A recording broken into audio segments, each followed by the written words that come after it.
Bem, pessoal, bom dia a todos.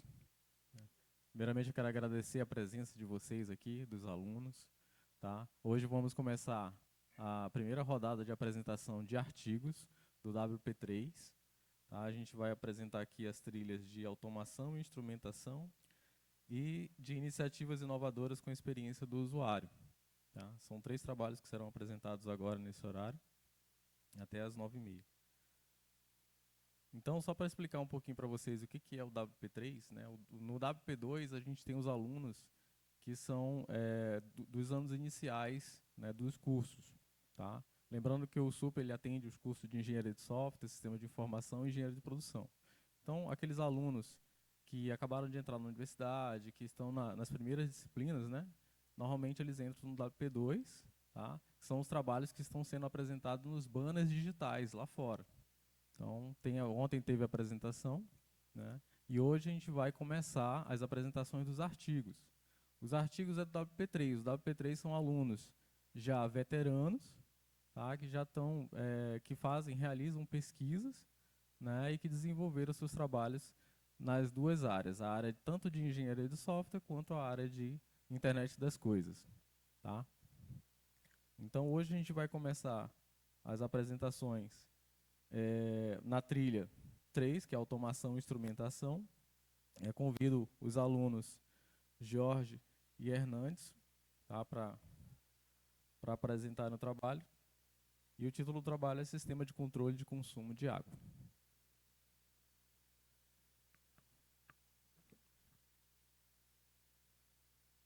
Bom dia a todos. Nós vamos dar início à apresentação do nosso trabalho, nosso projeto desenvolvido na TESC de IoT WP3. Bom, como vocês já sabem, o nome do nosso sistema é Sistema de Controle de Consumo de Água. Sou George Alves Maciel e esse é o meu colega Hernandes, que fez parte do desenvolvimento do trabalho junto a mim. Temos também o nosso professor orientador, professor Adriano Honorato, que fez parte também desse desenvolvimento e também na aprendizagem do mesmo.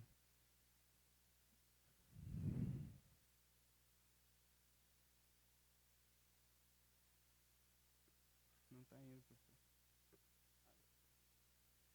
Iniciando aqui com o roteiro da nossa apresentação, vamos ter 6 pontos, né, iniciais, que é a introdução, objetivo, metodologia, resultados, conclusões e referências.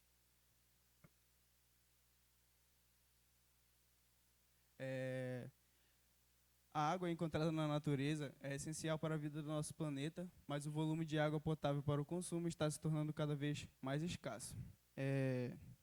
Dando início, né, a essa pequena introdução, nós podemos ver, né, um gráfico bem explicativo sobre a quantidade de água que nós temos no nosso planeta. De 100%, 97,5% são águas que não podemos consumir. E, dentro desses 100%, 2,5% são águas que são próprias para consumo humano. Dentro desses 2,5%, nós temos um total global de 68,9% de águas que são salgadas, doces, que também tem geleiras, rios e lagos, águas subterrâneas e solos e pântanos.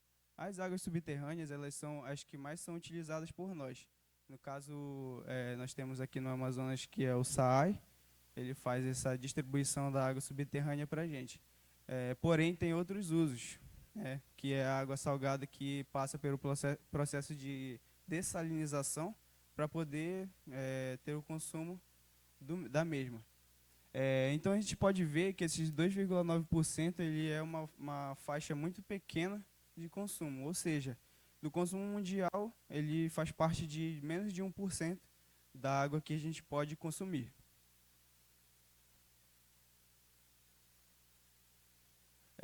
Dito isso, a gestão eficiente do consumo de água é fundamental em um mundo onde os recursos hídricos são cada vez mais escassos. A gente pode ver que nossos rios, eles também não são muito, como eu posso dizer, saudáveis para o nosso consumo. Até porque nós não utilizamos ele basicamente no nosso dia a dia, né, como eu acabei de explicar, as águas subterrâneas elas são mais usadas entre nós todos, né, no caso. Mas tem áreas que elas são mais utilizadas, por exemplo, os ribeirinhos e entre outros que moram próximos aos rios, né, que é uma grande facilidade da gente encontrar isso no nosso interior do Amazonas. E o nosso sistema, ele vem, no caso, para fazer contagem, né, desse consumo e também participar no quesito de uso excessivo de água, né, que a gente vai mostrar para vocês. E assim, dando a conscientização desse uso da mesma, que, como vocês viram, é bem pouco para o consumo. De acordo com isso, o objetivo do nosso trabalho, né, é monitorar o consumo de água de forma a garantir que as pessoas possam usufruir deste recurso por mais tempo de forma econômica. Nesse esquema, nós podemos ver que a água, somada ao consumo consciente, ele leva recursos para vidas futuras. Ou seja, desses 1%, né, que nós, menos de 1% que nós temos de água, nós temos que ter a ciência de que um dia isso pode acabar.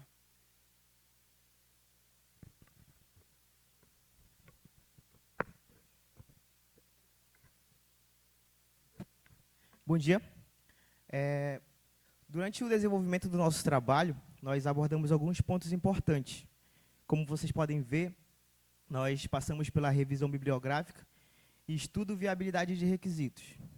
Nesse primeiro ponto, que é a revisão bibliográfica, foi o ponto onde a gente fez um estudo em artigos científicos, um estudo em pesquisa.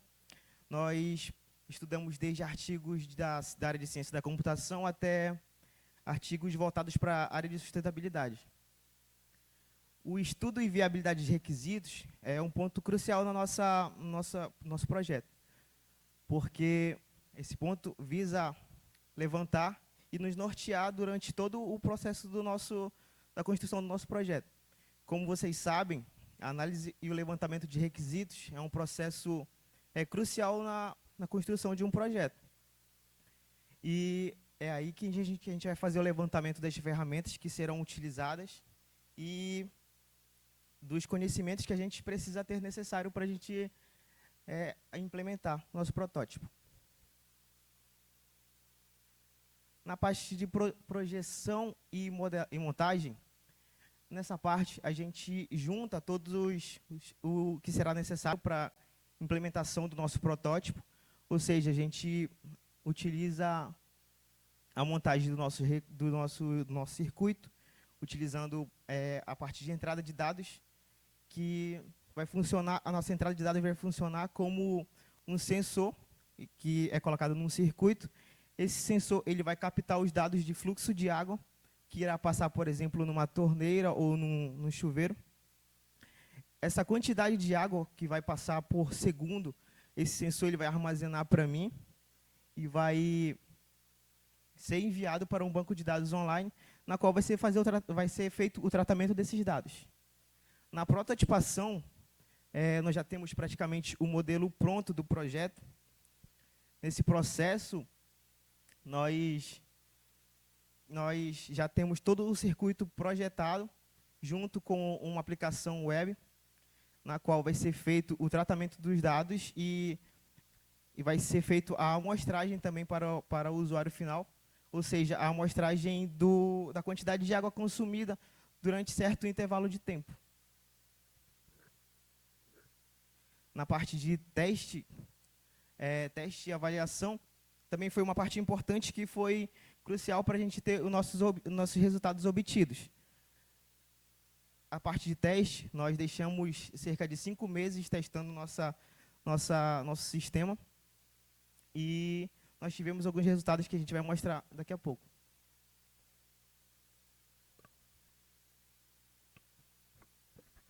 Dito isso, né, nós temos a parte inicial dos nossos resultados, que os principais componentes que nós utilizamos foi a placa Arduino Node MCU ESP8266, jumpers, que fazem essa interconexão, e também sensor de fluxo de água, que foi o responsável pelo tratamento dos dados também, juntamente com a placa Arduino que recebeu esses sinais, para ser mandado para o Firebase, né, e assim a gente tratar os dados do mesmo. Essa aqui é a nossa arquitetura do nosso projeto, basicamente nesse sentido, né? O sensor ele faz parte do processo inicial, que é a passagem do produto, que no caso é a água, né?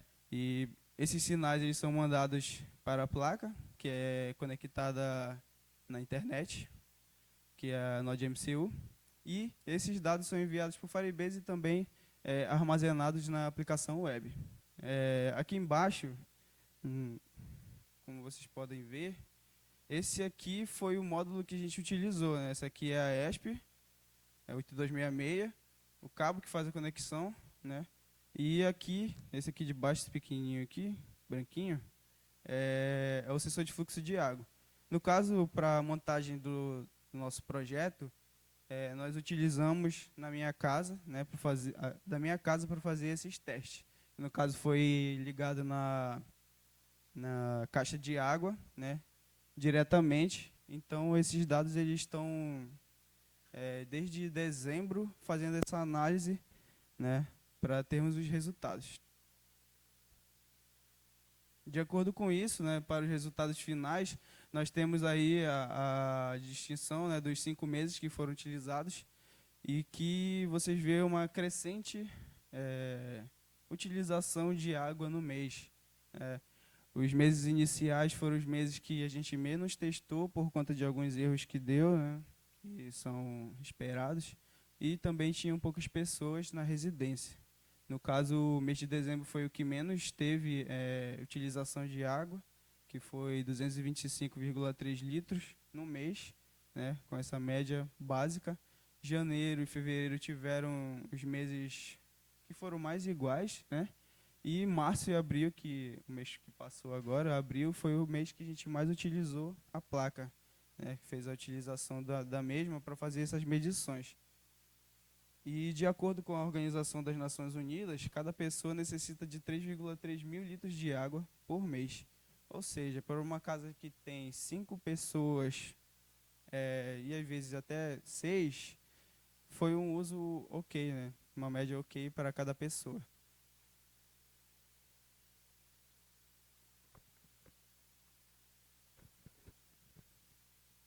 Bom, pessoal, depois que a gente fez a coleta dos dados, por exemplo, a gente colocou para testar, a gente pode colocar para testar numa torneira ou num chuveiro, a gente vai ter que ter a amostragem desses dados.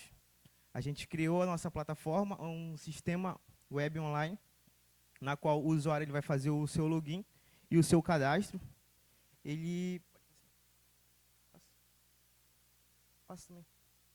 Essa parte, como vocês podem ver, é a tela de cadastro. Uma das partes mais importantes da nossa plataforma é o dashboard, que vai fazer a amostragem do consumo geral, o consumo do mês e o consumo por dia, já em litros, já convertido por litros. Esses dados eles são atualizados em tempo real, de acordo com o hidrômetro que esteja ligado e esteja enviando os dados lá para o Firebase. E, assim, é uma plataforma bem simples, mas ela entrega o resultado que é esperado. Ou seja, a gente fazer o acompanhamento em tempo real e assim a gente ter consciência de quanto a quantidade de água que a gente está utilizando.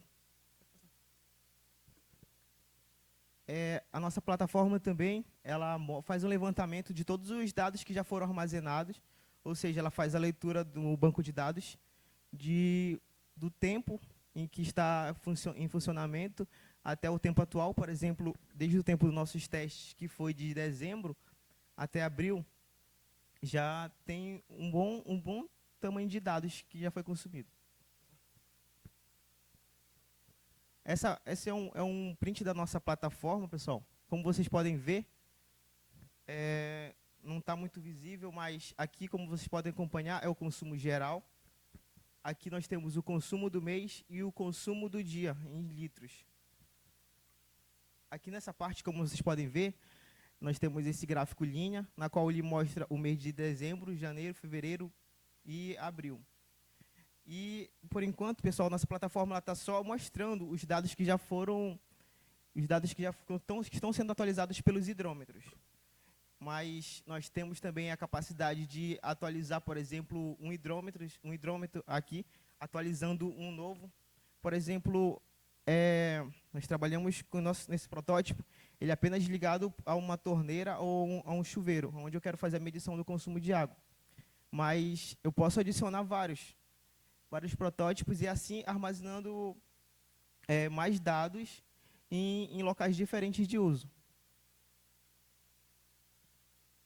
Bom, pessoal, esse projeto ele foi desenvolvido com o intuito de solucionar a problemática que é o aumento do consumo de água exagerado no mundo. Essa aplicação ela foi desenvolvida assim, para a gente ter mais um consumo consciente, vamos dizer assim, que ela vai nos auxiliar a saber a quantidade de água que a gente está utilizando na nossa residência, ou pode ser aplicada também em qualquer âmbito, por exemplo, empresarial ou aqui na universidade também.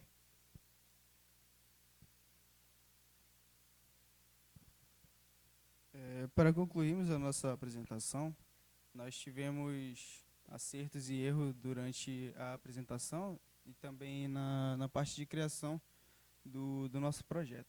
No caso, as limitações que nós tivemos foi basicamente no início, né, da revisão bibliográfica, que nós achamos apenas, se não me engano, 3 artigos, né, que beiravam parecidos com o nosso, né, alguns eram apenas do SAAI, né, que fazia essa análise desses dados, porém eles não tinham um sensor parecido com o que a gente ia utilizar, né? Então a gente teve uma certa dificuldade nesse quesito, né? E também a experiência na área, né, que foi nosso primeiro ano na TESC IoT, né? E foi um conhecimento muito grande que a gente absorveu longo de um ano que a gente fez esse projeto. E os trabalhos futuros que a gente pretende caminhar novamente, juntamente com esse nosso projeto, é análise preditiva sobre o consumo de água. E o que seria isso? Que é o caso de contabilidade, né, de dinheiro, que vai fazer essa contagem, conferir os dados que foram armazenados no caso de água que foi consumido, e nisso nós vamos dar um aparamento geral de quanto mais ou menos vai dar, né, a nossa conta de água. E também estamos fazendo o estudo, né, da integração com a visão computacional, que vai ser o ponto-chave do nosso próximo projeto, que é a integração da visão computacional, que está sendo muito utilizada, né, no ramo da tecnologia. Essa é a referência da nossa apresentação. E muito obrigado pela atenção de vocês.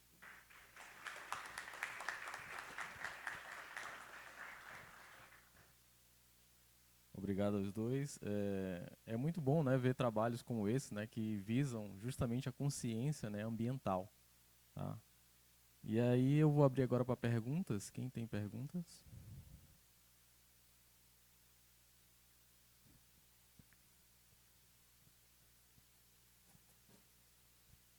Parabéns pelo trabalho, primeiramente. Só queria perguntar para vocês, vocês pensaram como um protótipo, assim, novas funcionalidades que vocês gostariam de implementar no aplicativo, caso tivessem mais tempo?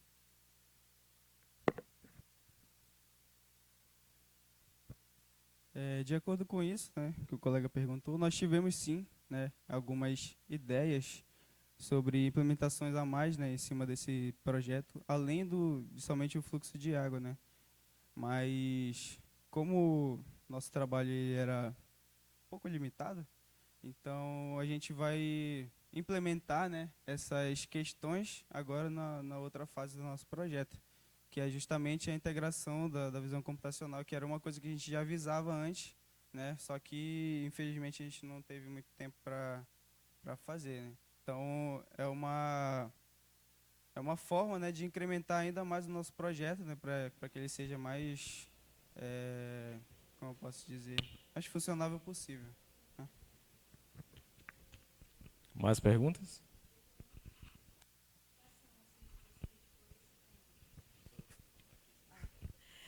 Qual foi assim a motivação assim para você pesquisar sobre esse tema? no início foram atrás de outros, e aí, com o tempo, foram vendo que esse que era o tema de vocês?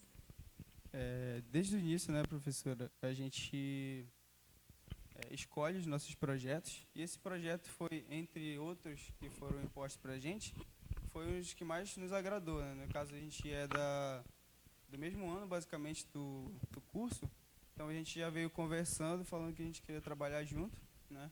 E o sistema de fluxo de água foi o que mais nos agradou, justamente pelo meio ambiental, a conscientização, o que mais a gente prezou foi isso, né? Desde o início a gente já procurou fazer essa parte, né? No caso ambiental, né? E é isso, essa foi a nossa motivação.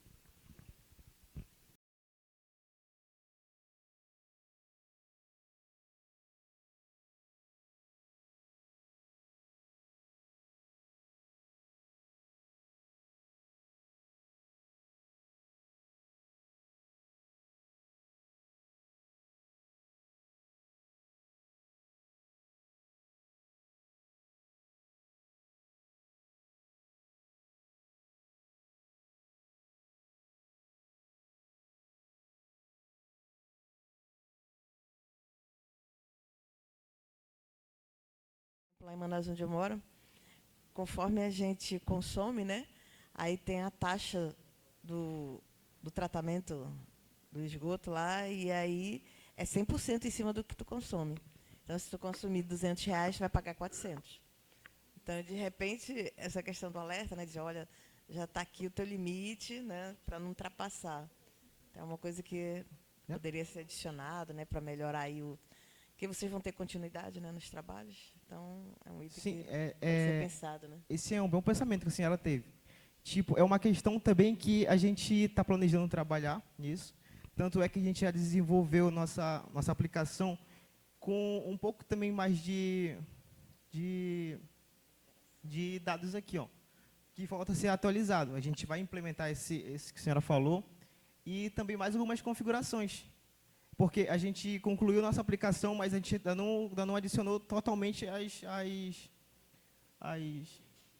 funcionalidades.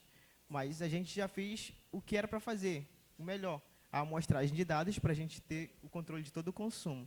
Não, Nessa parte, e é legal isso, que aí pelo menos as pessoas ficam sabendo, né? E começam a se preocupar com esse lado do consumo, né? isso. Deixa eu aproveitar e fazer uma pergunta aqui também.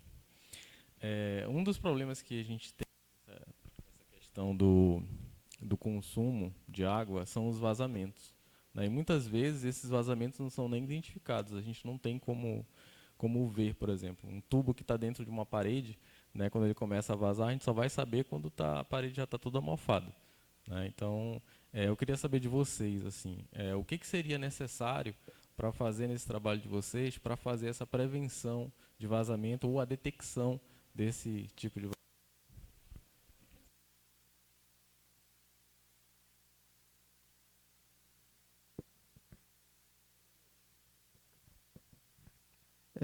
De acordo com o que o professor perguntou, nós vimos alguns artigos que eles faziam essa identificação de goteiras, né? E de acordo com a infiltração, se eu não me engano, a gente não se aprofundou muito nisso, mas tem um sensor que ele faz essa medição, essa identificação da goteira ou do vazamento. A gente poderia, sim, implementar, né, no nosso trabalho, com o que o colega está falando aqui, o Hernandes, é o sensor de umidade, que faz essa detectação das goteiras, né? E é porque a gente não vê, né, na verdade, mas toda a infiltração é um lugar onde tem um contato muito elevado com a água, ou seja, já é um desperdício, né? Então, é uma boa forma de fazer com que o nosso trabalho fique cada vez mais funcional. Bom, alguém mais tem perguntas?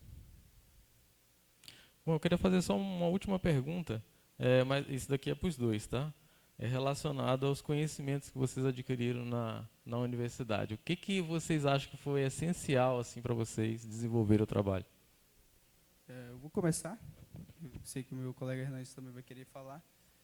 A experiência foi muito válida, né? Juntamente com os projetos que a gente fez, né? Fora isso, teve as palestras e também, né, os, tre- os treinamentos que foram passados para a gente, né? Que foi de IoT, né? Utilizando a placa. Inicialmente, utilizamos a placa de Arduino Uno para esse trabalho, porém, a gente teve que mudar para a ESP8266 porque ela fazia a interconexão com a internet, que era mais fácil. Então, o tratamento desses dados era bem mais eficaz do que no Arduino Uno, que era só passagem de dados, ou seja, a gente ia ter que copiar aqueles dados para um outro banco e ia ser mais complicado. E, juntamente com o Firebase, né, foi mais simplificado o nosso trabalho, por conta dessa integração, juntamente com a ESP8266, né, que já fazia esse trabalho da conexão com a internet, então já era mais simples. Né? E foi muito válido e espero aprender muito mais ainda na task de IoT, juntamente com o professor Edson, nosso tutor Adriano, que também nos ajudou muito, o professor Christophe, né, os treinamentos em si. E é isso, não tem muito o que falar. Com licença de novo. Quando a gente começa na task de WP3, a gente começou com conhecimento muito limitado, conhecimento, vamos dizer assim, bem pouco considerado o que a gente tinha que entregar. E com o decorrer do desenvolvimento do nosso projeto na task, nós tínhamos que aprender certas tecnologias, na qual uma delas foi, por exemplo, o conhecimento embarcado, que utilizamos em IoT, para desenvolver, por exemplo, o código no circuito, na nossa ESP, e também desde esse conhecimento até o conhecimento também de desenvolvimento web, por exemplo. A gente sabia o básico, vamos dizer assim, mas a gente conseguiu implementando aos poucos e estudando também, porque, assim, esse projeto ele tem a capacidade de, no meu ver, de nos conceder mais conhecimento do que a gente implementar apenas. Porque a gente começa, vamos dizer assim, sabendo bem pouca coisa. A gente vai desenvolvendo isso no decorrer do projeto e isso é muito importante para a nossa carreira e importante para o nosso desenvolvimento profissional também. É isso. Bom, uma última perguntinha, só para finalizar, tá? Eu queria saber que vocês explicassem, né? Eu queria que vocês falassem um pouquinho de onde vocês são e o que o projeto Super ajudou aqui na permanência de vocês, no desenvolvimento dos trabalhos, na faculdade. Bom, eu sou de Parintins. Eu creio que praticamente a maioria daqui dos 7 também é de fora. É de algum lugar aqui do Amazonas, eu não sei. Mas, enfim, o projeto Super ele foi muito importante, está sendo muito importante na minha vida acadêmica, desde também um auxílio financeiro, até uma questão de conhecimento, como já havia falado. Porque influencia, por exemplo, a gente sair da nossa zona de conforto, a gente ter que buscar conhecimento, ter alguma coisa para entregar sempre no final do mês. E, assim, a gente está sempre se atualizando, buscando conhecimento, como já falei. E é isso. Eu também sou de Parintins, né? Vim de lá desde 2019. Já estou aqui no I7 já tem quase 5 anos, né? E da P3 foi uma ótima experiência. Como o colega falou, né? Não só financeiramente, mas também como se fosse um trabalho, né? Tem que entregar nossas metas. De acordo com isso, a gente vai desenvolvendo tudo que a gente tem para desenvolver, né? Desde o RA até a entrega do trabalho, apresentações, porque não é só essa que a gente está fazendo, já foram várias, né? Vários seminários que nós participamos desde o início, né? Para a gente estar aqui apresentando o nosso projeto final para vocês. É isso. Muito obrigado aos dois. Uma salva de palmas novamente para... E agora vamos continuar as apresentações.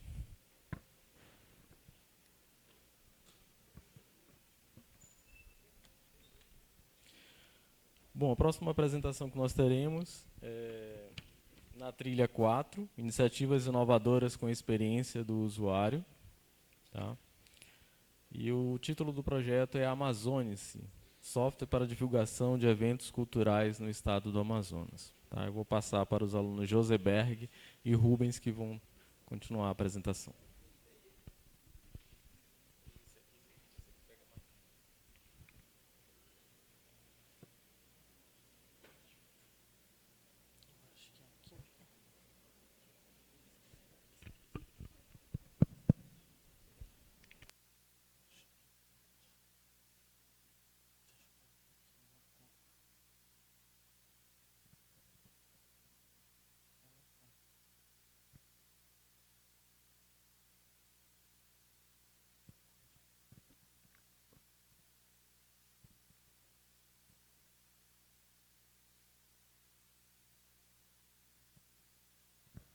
Bom, bom dia a todos. Eu me chamo Joseberg. Esse aqui é o meu colega de trabalho, o Rubens, e nós viemos apresentar o nosso projeto que desenvolvemos no âmbito do WP3, do Projeto Super, que ele tem como título Amazonice, um software para divulgação de eventos culturais no estado do Amazonas.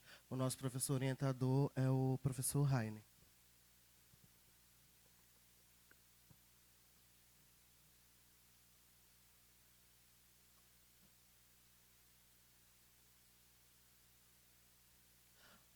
O roteiro da nossa apresentação ele consiste na introdução, no objetivo do nosso projeto, a metodologia, os resultados que nós alcançamos, a conclusão e as referências.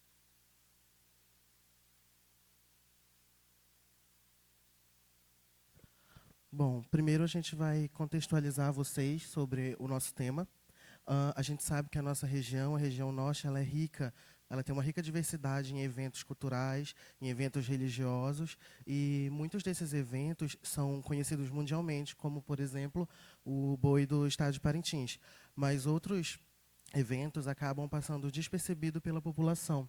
Então, com base nisso, a gente traz a problemática, que é justamente essas informações elas estarem esparsas, desestruturadas em diferentes locais, e o nosso objetivo justamente é reunir todas essas informações em um só aplicativo para que as pessoas tenham acesso a essas manifestações culturais. Bom, a nossa motivação é estruturar as informações, promover a cultura, a arte e o turismo do Estado, identificar melhores práticas e propor uma ferramenta de divulgação. O objetivo principal do nosso projeto, no caso, foi desenvolver um software que permita a divulgação de forma simples e intuitiva das informações sobre os eventos culturais que ocorrem no estado do Amazonas. Essa foi a metodologia que nós utilizamos no nosso trabalho. A gente inicialmente fez uma pesquisa documental, onde nós reunimos vídeos, documentários, sites que continham informações desses eventos.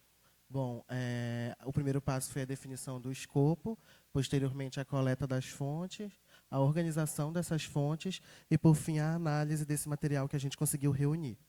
Bom, depois a gente fez um mapeamento sistemático, onde a gente pegou diversos artigos que apresentavam ferramentas parecidas com a nossa. O primeiro passo foi o planejamento, a montagem do protocolo do mapeamento, a condução do mapeamento e, por fim, a análise dos dados.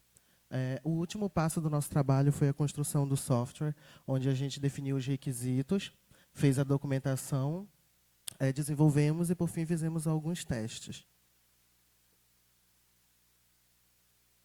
Bom, sobre o nosso mapeamento sistemático, que é a parte central do nosso trabalho, eu trouxe aqui os critérios de seleção e exclusão.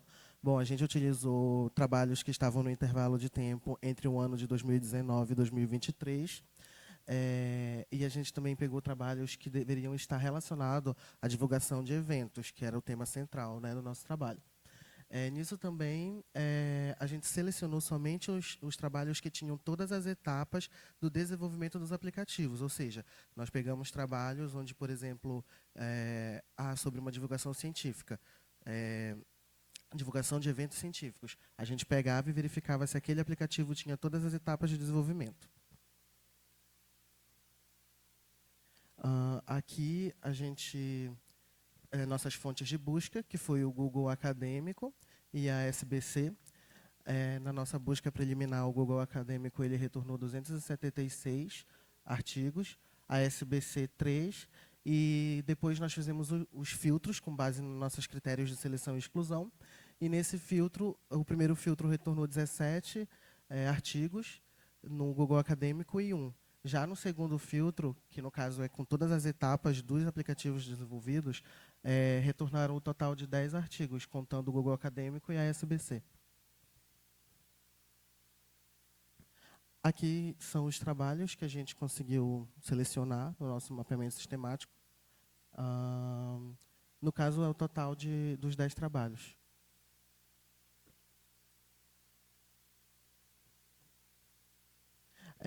Essa tabela é a tabela de extração que a gente utilizou para fazer a seleção dos artigos. Então, aqui constam os dados de publicação, os dados básicos. Depois, a gente pegou os dados derivados do objeto, que é justamente o que tem a ver com os nossos critérios. E, por fim, dados adicionais, quando alguma publicação, de repente, apresentava algo que não estava de acordo, ou então algo a acrescentar. Bom, os nossos resultados, primeiramente da pesquisa documental, retornou 4 sites, 9 vídeos e 8 artigos. Com base nesse material que a gente reuniu, nós conseguimos analisar que o Norte ele possui uma rica história de eventos culturais, né, no estado do Amazonas, mais precisamente dito, uma grande representatividade na identidade regional, o alto impacto na promoção do patrimônio cultural e turismo, consequentemente também na economia da região Norte, e desafios e oportunidades para o futuro.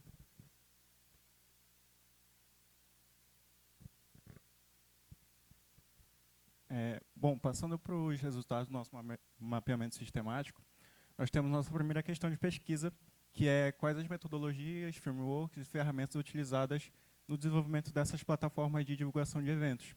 E, como resultados gerais, nós obtivemos o seguinte: 3 metodologias, 6 frameworks e 18 ferramentas, sendo que dessas 18 ferramentas nós vamos citar aqui 11 delas.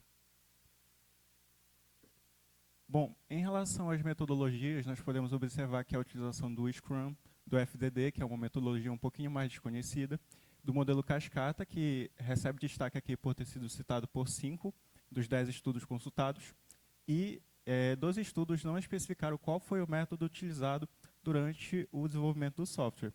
Bom, esse destaque em relação ao modelo Cascata revela que há uma preferência por modelos tradicionais e sequenciais de desenvolvimento, e que os desenvolvedores estão preocupados em definir requisitos muito bem claros desde o início do projeto, que é o que se encaixa bem com essa proposta sequencial do modelo em cascata. Em relação a frameworks, nós temos aqui o ASP.NET, o Kaban, o Django, o Angular, porém, nenhum deles obteve destaque durante a nossa análise, justamente porque nós podemos observar que existe uma variedade, uma grande diversidade de frameworks disponíveis para os desenvolvedores. Isso significa que eles escolhem e determinam qual vai ser utilizado de acordo com as necessidades específicas de seus projetos. E essa média de uma citação por framework também revela que não há uma predominância de uma desses frameworks em relação à utilização por meio dos estudos que foram consultados no nosso mapeamento sistemático. Em relação às ferramentas, como eu citei anteriormente, nós temos aqui 11 ferramentas, porém nós vamos citar aqui 4, que é o Android SDK, que já inclui o Android Studio, a linguagem Java, a linguagem Python e o banco de dados Firebase. A prevalência do Android SDK e da linguagem Java indicam que há uma tendência para a criação de aplicativos móveis para a divulgação de eventos, que foi o que a gente observou durante o nosso mapeamento. A maioria dos softwares desenvolvidos para a divulgação de eventos eram aplicativos móveis. A presença da linguagem Python indica que existe a possibilidade, a necessidade, por meio dos desenvolvedores, de aproveitar a versatilidade, as características de facilidade de uso dessa linguagem para desenvolver essas ferramentas. E a presença do banco de dados Firebase indica que existe uma tendência à utilização de bancos de dados para armazenamento em nuvem dos dados desses aplicativos e também para armazenamento em tempo real desses dados. Em relação à nossa segunda questão de pesquisa, que é quais os impactos diretos dessas plataformas envolvidas na participação e envolvimento do público-alvo e da comunidade local nos eventos em questão, nós obtivemos como resultados gerais 14 impactos específicos, e desses 14 impactos nós categorizamos em 6 impactos gerais para melhor apresentação aqui na Supertech Week. E observação que 2 estudos também não relataram quais foram os impactos diretos dessas plataformas a longo ou médio e curto prazo. Bom, a primeira categoria é a facilidade de acesso à divulgação de eventos, citado por 4 artigos. Pode passar, professor. A segunda categoria é incentivo à participação e envolvimento, citado por 2 artigos. A eficácia na resolução de dúvidas e esclarecimento de informações, citado por 1 artigo. A redução de custos e impacto socioambiental, que também foi citado por 1 artigo. Lá, a última categoria, que é ganhos de qualidade de serviços prestados, também citado por 1 artigo. E nós destacamos aqui na nossa análise a categoria de facilidade de uso e eficiência, que foi citado por 5 dos artigos consultados no nosso mapeamento.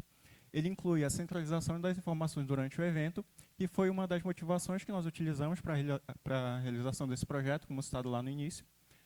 A experiência fácil e clara para os usuários que vão aderir a essas plataformas, facilidade de uso e adoção da comunidade local, dos organizadores, do público-alvo desses eventos, a melhoria na comunicação e participação, uma vez que todas as informações estão centralizadas num único local, e, por fim, a otimização do tempo, que foi muito citado como um dos grandes ganhos em relação à adoção dessas plataformas.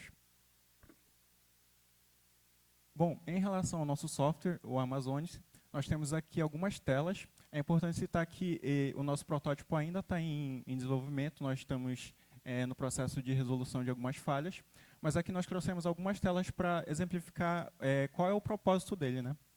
Nós temos a primeira tela, que é a de login, onde o usuário fornece seu CPF, sua senha, ele também pode redefinir a sua senha. A segunda tela é de criação de perfil, quando o usuário ainda não possui uma conta no nosso aplicativo. Ele insere informações essenciais como CPF, nome, e-mail, telefone.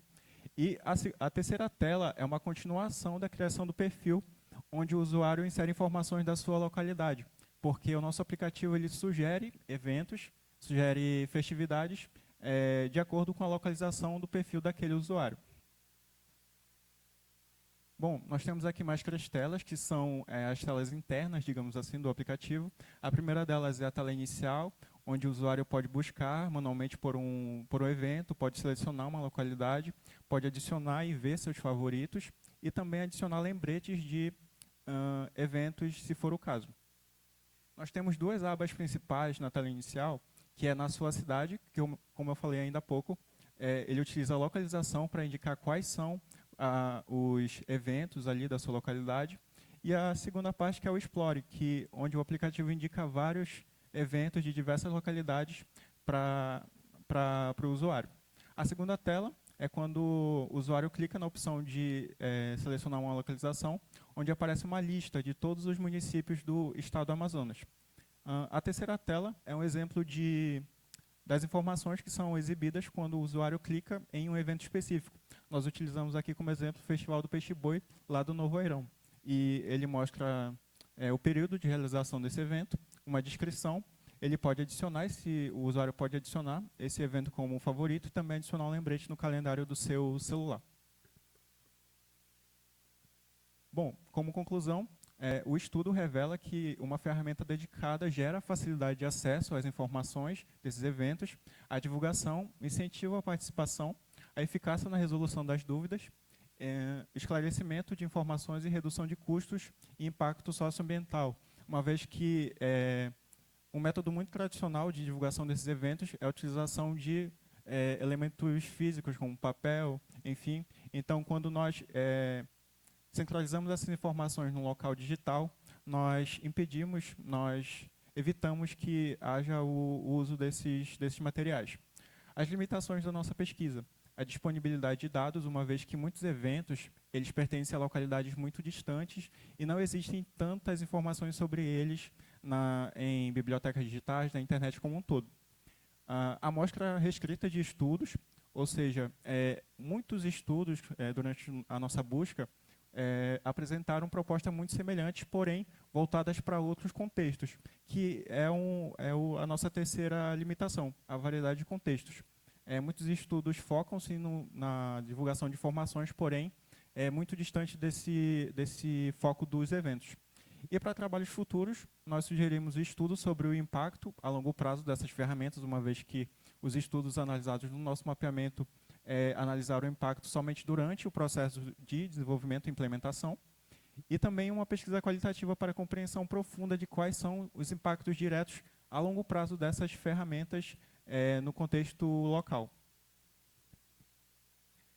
Essas foram as referências utilizadas na construção da nossa apresentação. E é isso. Obrigado pela atenção.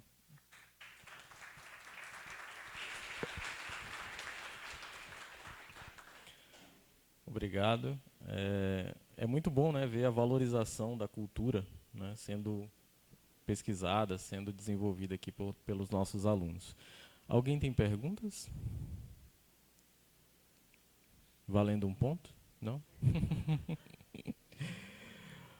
Bom, eu queria fazer uma pergunta que eu fiquei na dúvida, enquanto vocês estavam apresentando, se, no caso, por exemplo, eu estivesse utilizando o aplicativo de vocês e eu visse que não tem um evento cultural lá registrado, ou seja, na minha cidade tem um evento que é feito anualmente, mas que não está lá, ou seja, não tem como pesquisar lá no aplicativo de vocês. Como é que eu faria para adicionar esse evento?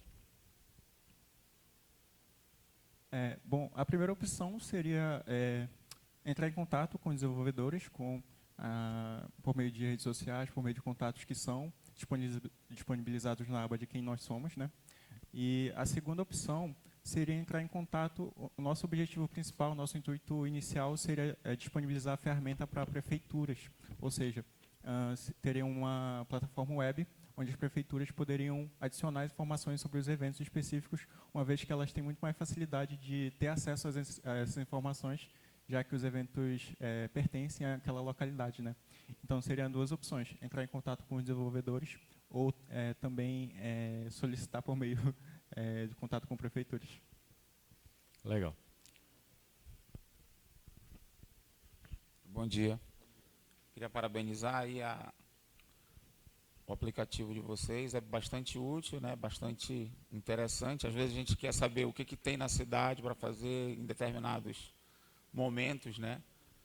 E isso aí é muito útil.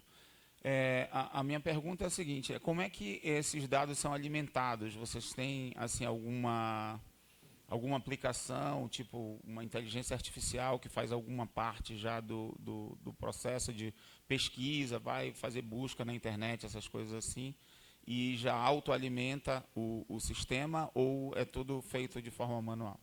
Tudo é feito de forma manual. Existe a ideia de implementar, nós já estamos em andamento de implementar uma plataforma web para organizadores, onde eles criam um perfil e adicionam essas informações. Então, como eu disse anteriormente, a ideia inicial é disponibilizar para prefeituras, onde elas vão disponibilizar, adicionar essas informações por meio dessa plataforma web.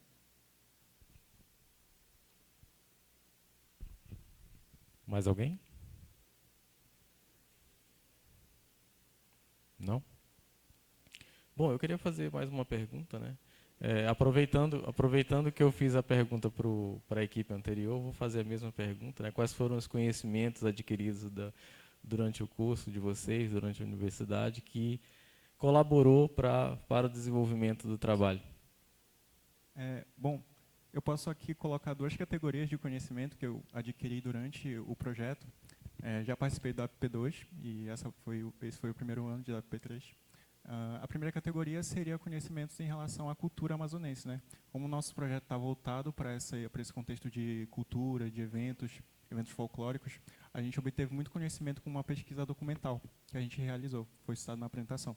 Então, a gente obteve muito conhecimento histórico, social, que acredito sim que é muito valioso, né, para a nossa formação acadêmica também. E outra categoria é o conhecimento técnico.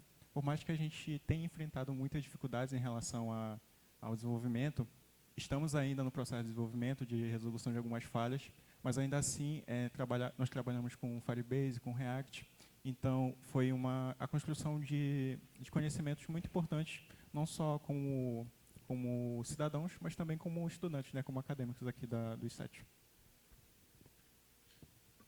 Bom, eu gostaria primeiramente de agradecer a todos os envolvidos no projeto Super, porque eu participei também do WP2 e depois do WP3, e foi uma experiência muito legal para mim, porque a gente adquire conhecimentos, como, por exemplo, o trabalho em equipe, a importância da conversa e de poder desenvolver algo realmente na prática. E, por exemplo, também a ajuda financeira, que ajuda muito na questão da evasão escolar, que muitas pessoas precisam realmente. E, como conhecimento técnico, justamente são os treinamentos que a gente teve. O nosso projeto foi um projeto que, inclusive, a professora Odete até falou, o José Berg vai gostar muito, e, de fato, é um projeto que eu gostei muito de trabalhar, relacionado à cultura do nosso estado. E é basicamente isso. Eu tenho realmente a agradecer a todos os envolvidos no projeto. Ok, obrigado, José Berg, obrigado, Rubens. Mais uma vez, uma salva de palmas para a dupla.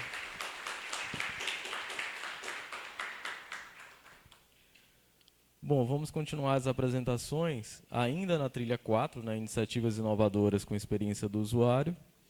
Eu convido os alunos Alberson e Ricardo para apresentar o Classificados I7, Sistema Web de Compra e Venda Universitário.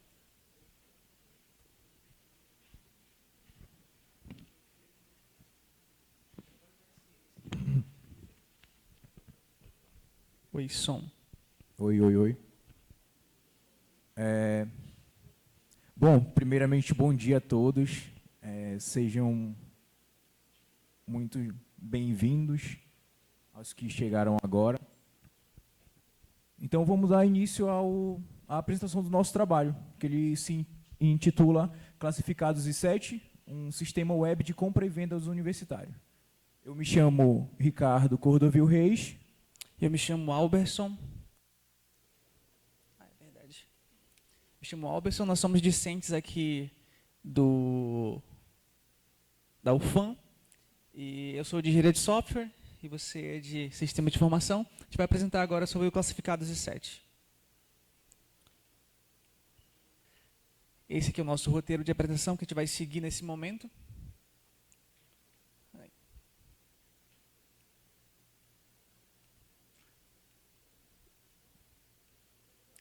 E aqui, acho que vai ficar mais aqui mesmo, que não está pegando.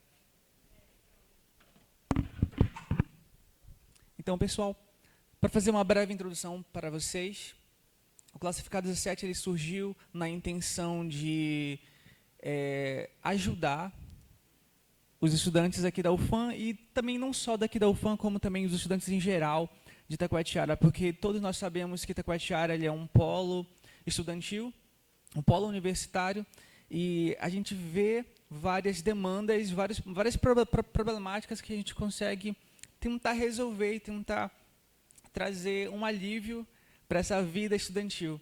E o Classificados I7 surgiu nessa intenção de promover uma plataforma onde as pessoas possam se encontrar, as pessoas possam se comunicar e possam gerar comércio entre si.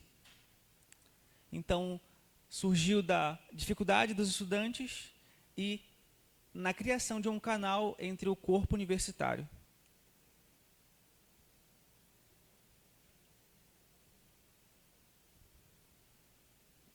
Bem, veja bem, o nosso objetivo em si foi agregar o corpo universitário a uma plataforma, que no caso foi desenvolvida por nós, que pudesse fazer essa negociação entre as pessoas do corpo universitário, para que elas pudessem fazer vendas, trocas, né, e até mesmo aluguel, dependendo do material, como já dito no nosso próprio objetivo. A nossa metodologia ela foi dividida em 3 etapas. Basicamente, a primeira etapa foi a etapa de mapeamento sistemático, onde foi definida as perguntas, onde foi definida a base de dados que a gente foi atrás para responder essas perguntas. Nessa etapa, foi definido 10 artigos. A segunda etapa foi a parte do levantamento de requisitos e, de fato, a construção da aplicação que nós vamos apresentar para vocês. No caso, envolveu a licitação de requisitos, a criação de protótipos e, de fato, a construção do sistema classificado C7. E a última etapa seria a etapa de implantação e análises. No caso, nós implantamos no servidor de testes aqui do professor Rainer, que é o projeto Zufan, e a gente vai demonstrar para vocês no final.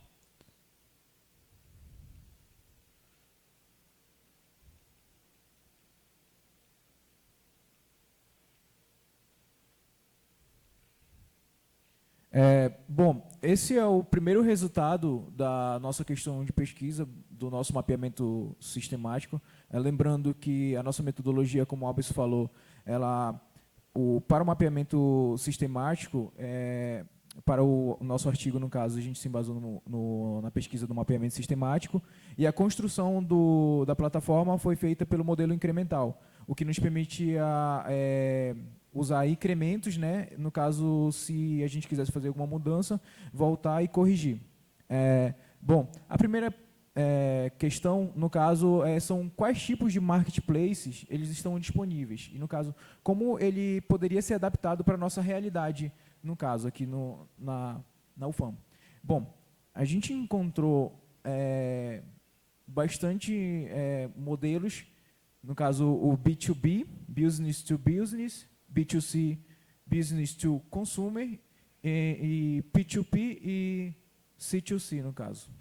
Aí, para adaptar para o nosso contexto, no caso, a gente achou interessante, no caso, usar o P2P, que são de pessoas para pessoas, né, e de consumidores para consumidores. A gente vê que, no caso, nós vemos que ele teve um percentual bem menor, porque os marketplaces existentes no mercado são mais de empresas, né, voltado para empresas. Então, no caso, a gente buscou adaptar para o nosso contexto, no caso, universitário. A nossa segunda questão de pesquisa é quais são os principais benefícios do marketplace em si. E, dentre os artigos que nós elencamos, nós pesquisamos, os benefícios que mais se destacaram, tanto do lado do consumidor como do lado do vendedor, foram a primeira, que seria a conveniência e a economia de tempo. No caso, as pessoas não perdem muito tempo para poder encontrar aquilo que eles procuram. A segunda seria já na parte dos vendedores, seria a aquisição de clientes. E a última no caso, né, a mais citada também, foi 7 citações, foi a comparação de preços e a qualidade.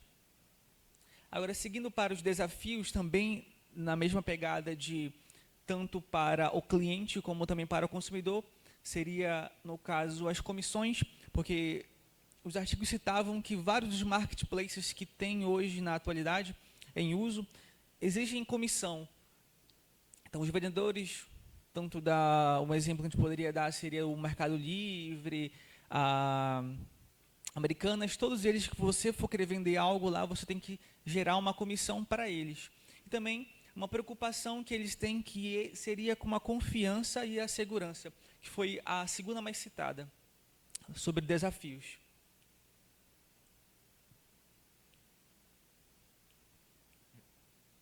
Bom, a nossa terceira questão de pesquisa, ela se dá como quais são as ferramentas e tecnologias utilizadas no desenvolvimento de plataforma de comércio eletrônico. Bom, como vocês podem ver, os maiores percentuais indicavam que as plataformas elas tinham como base o PHP, né, o HTML, CSS, digamos assim, que linguagens, frameworks, padrões, assim, que são mais utilizados já de anos no mercado.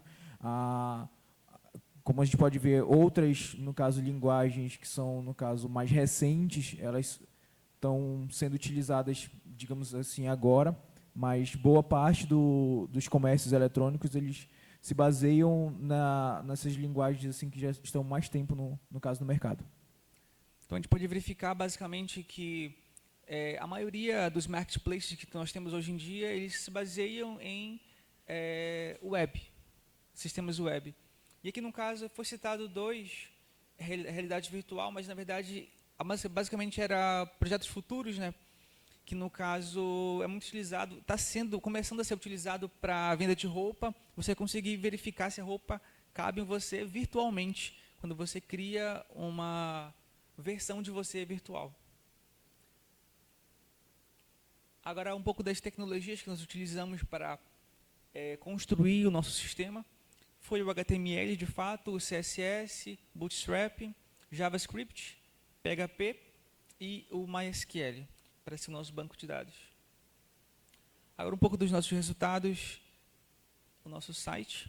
Bom, como a gente pode ver, são algumas telas, no caso, mas por que não mostrar ele já funcionando, né?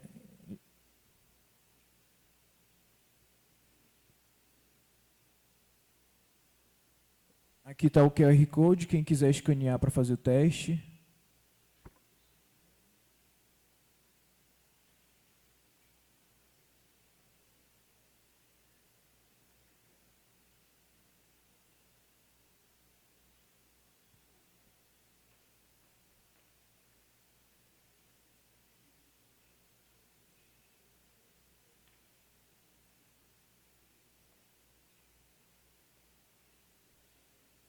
Bom, essa é a nossa plataforma, ela está disponível, como o Albert falou, no servidor do professor Rainer.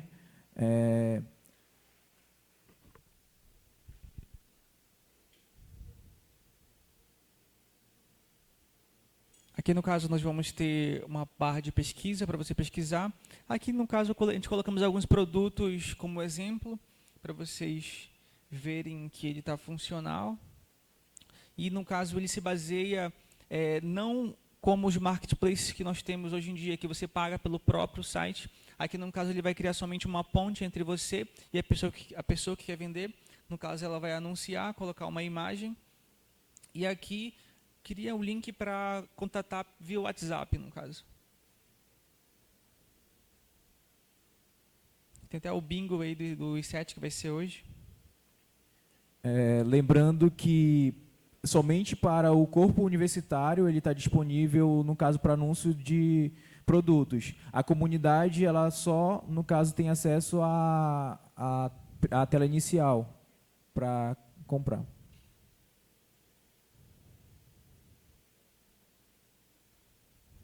Aqui, no caso, seria a parte do perfil, que ainda vai ser melhorada para trabalhos futuros. A pessoa pode adicionar um produto e assim por diante. Escolher as categorias, né, no caso do que mais se adequa. E a questão no caso de negociação, ela foi feita pelo WhatsApp, justamente para, no caso, a pessoa que está vendendo, ela poder demonstrar mais do produto. Não só como tem apenas imagens, no caso, no anúncio, a pessoa ela pode mandar vídeo, né, dependendo do que for, e ter um diálogo, no caso, mais formal. Sim, e aqui também a gente fez uma versão mobile dele, que aí, no caso, a pessoa teria que baixar, né?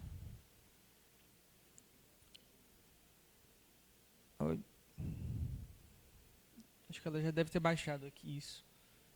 Pelo próprio site mesmo.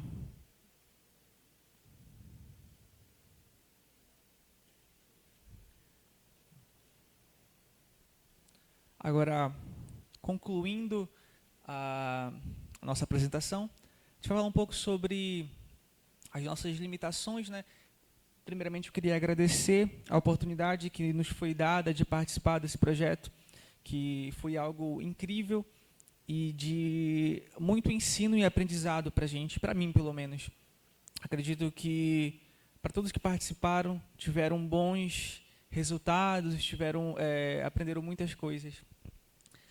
E as nossas limitações, basicamente, foram questões técnicas, por mais que seja uma linguagem muito utilizada, e provavelmente todos os problemas que você for ter com ela, alguém já teve antes de você, mas ainda assim em questões de implementação de funcionalidade, nós tivemos alguns problemas que foram sanados, e também aspectos relativos à experiência do usuário, porque uma coisa que era muito citada nos artigos que a gente pesquisou era a experiência do usuário, porque isso impactava diretamente em vendas. Então a gente tomou muito cuidado com isso e teve uma certa dificuldade em definir um design legal para ele.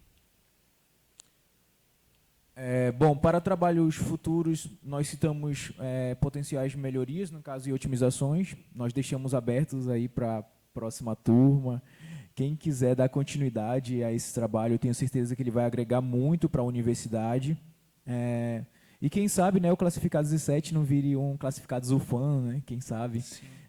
E também a possibilidade de expansão, né, para incluir mais funcionalidades específicas para a comunidade. Lembrando que a gente citou na própria plataforma, no caso, termos de uso, a questão do LGPD, entre outros. Mas eu acredito que todo projeto ele tem que se adaptar à cultura, seja da empresa ou instituição. A gente vê muito isso na gerência de projetos, né? Então, a gente não poderia fazer de qualquer jeito.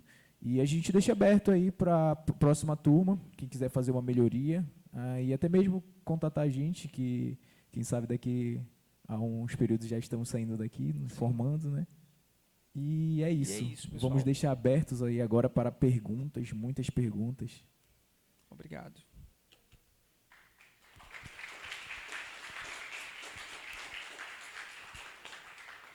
Obrigado pela apresentação.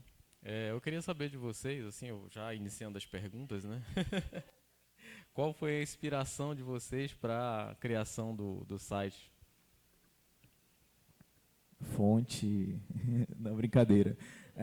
Bom, a ideia ela surgiu da nossa tutora. O projeto ele meio que já existe e a gente buscou simplificar, no caso. Ele se chama Classificados UFSC, né? Pode falar? Pode, né? UFSC. Só que, assim, não querendo criticar, né, mas já criticando. É um projeto, digamos assim, bem complexo, ele está antigo, né? Até mesmo a gente não conseguiu contatar a pessoa que criou, que no caso foi um professor de lá. Então, ele serviu apenas como uma inspiração, mas com o nosso toque daqui, né, da região, melhorias, no caso, até simplificar, porque é uma coisa simples, mas útil, né? Entendi. Mais alguém tem alguma pergunta?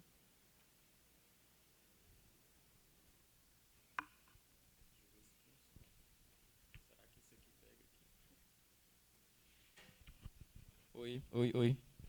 Primeiramente, parabéns pelo projeto de vocês, tá? É bem interessante. Eu certamente seria um usuário dessa plataforma, né? Assim, nessa primeira versão, por que vocês não acharam interessante, ou não sei, por que não colocaram um chat para conversar dentro da plataforma?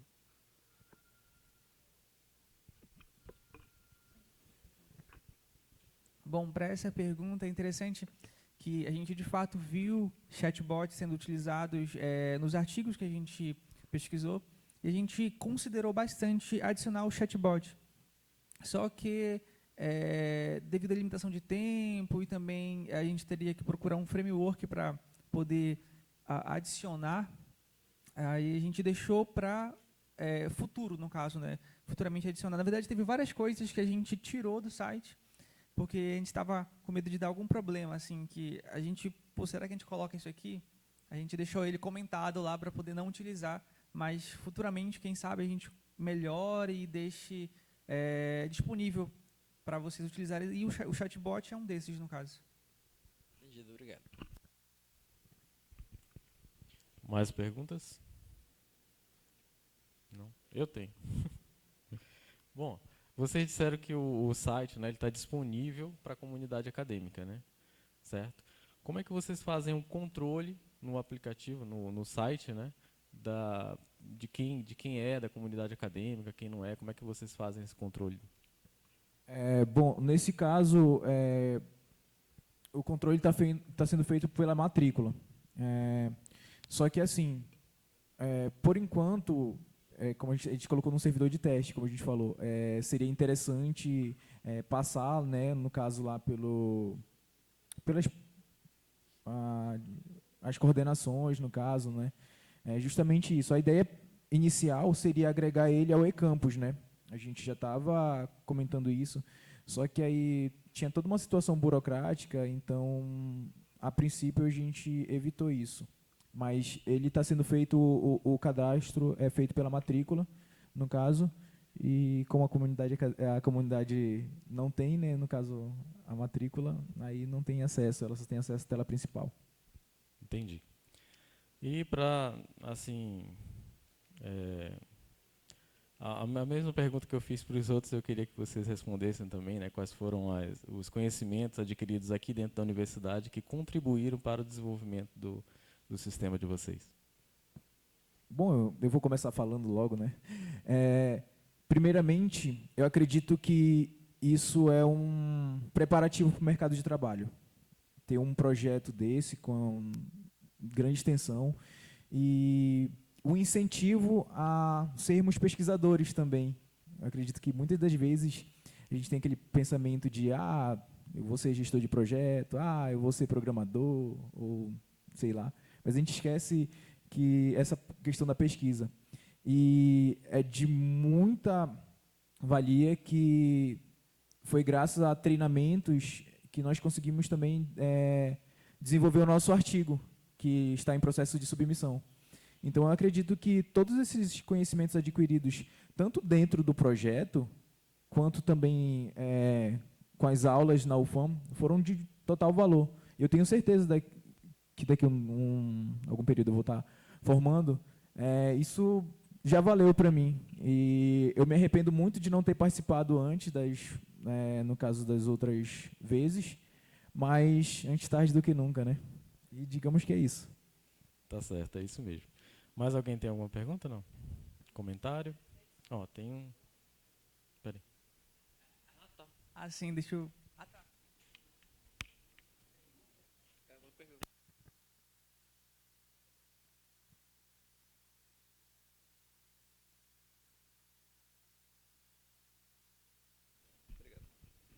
Primeiramente, parabéns.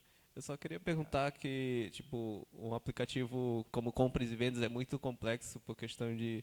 Tem dois lados, né? Duas pessoas humanas se fazendo uma questão de venda e compra, né? Queria perguntar para vocês como o aplicativo lidaria com a questão da segurança. Tem muitos conflitos em aplicativos de compra e venda, como, por exemplo, o comprador não enviou o produto, aquela questão do cara que recebeu o produto, assim, ele afirmar que o produto não está funcionando, aí ele tem problema na devolução, aí queria perguntar a vocês se vocês já têm ideias ou ideias de possíveis melhorias para implementação dessas soluções. Sim.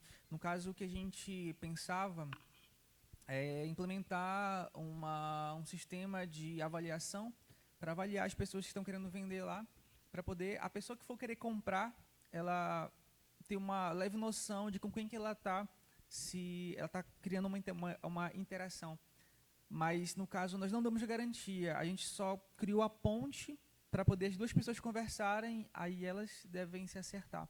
Isso não dá uma garantia de segurança com quem você está conversando. Então, você tem que entender e tirar suas próprias conclusões. Principalmente, eu acredito que a gente cumpriu o nosso objetivo justamente dessa ponte, porque, como já foi citado, né, outros alunos aqui, o I7, no caso, né, a própria UFAM, ela recebe muitos alunos de fora, né, no caso dos outros municípios. E quando eles chegam aqui, aí vem aquela questão de onde eu posso alugar uma casa, um quarto, dividir, né, no caso, onde eu posso comprar livros de estudo, onde eu posso alugar um meio de transporte. Então, no caso, a princípio foi isso, mas sim, foi uma questão que nós pensamos, no caso, consideramos, né, e meio que foi isso.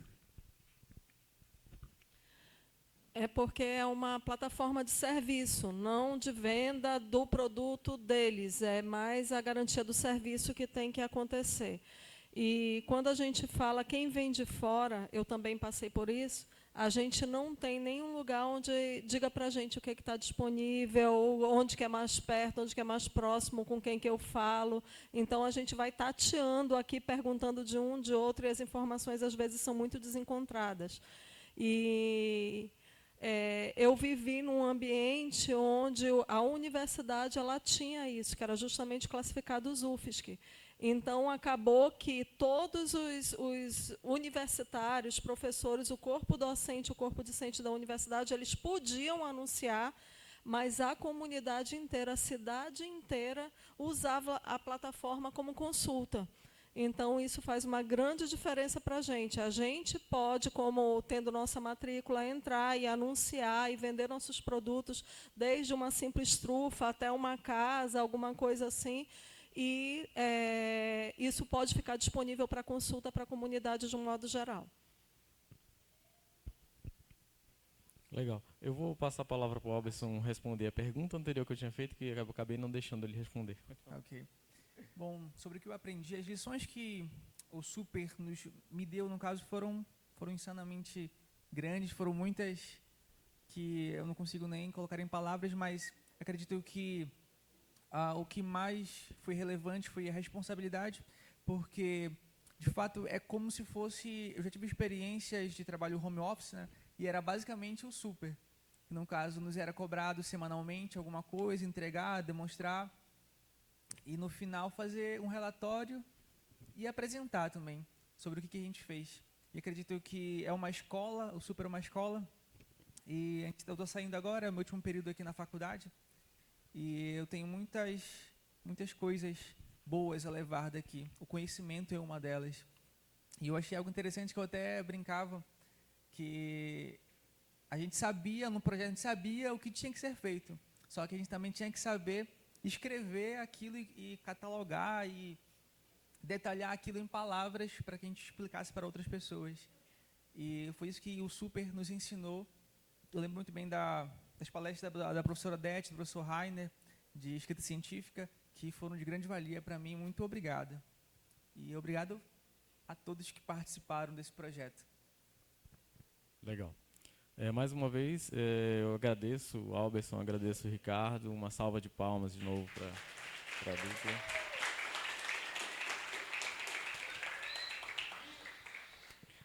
Bem, nesse momento a gente finalizou a primeira parte das apresentações, né? Agora, às 9h30, a gente vai ter a apresentação de banner no hall, tá? Já vai começar. Teremos a trilha 4, que são iniciativas inovadoras com experiência do usuário, e a trilha 6, ferramentas tecnológicas para a educação.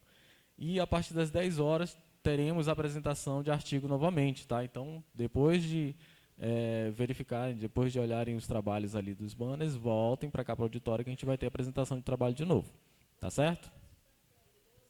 12 horas, a professora está dizendo aqui, tem o Super Pong. Quem quiser desafiar uma inteligência artificial jogando Pong, pode ir lá, tá? A partir do meio-dia. Plataforma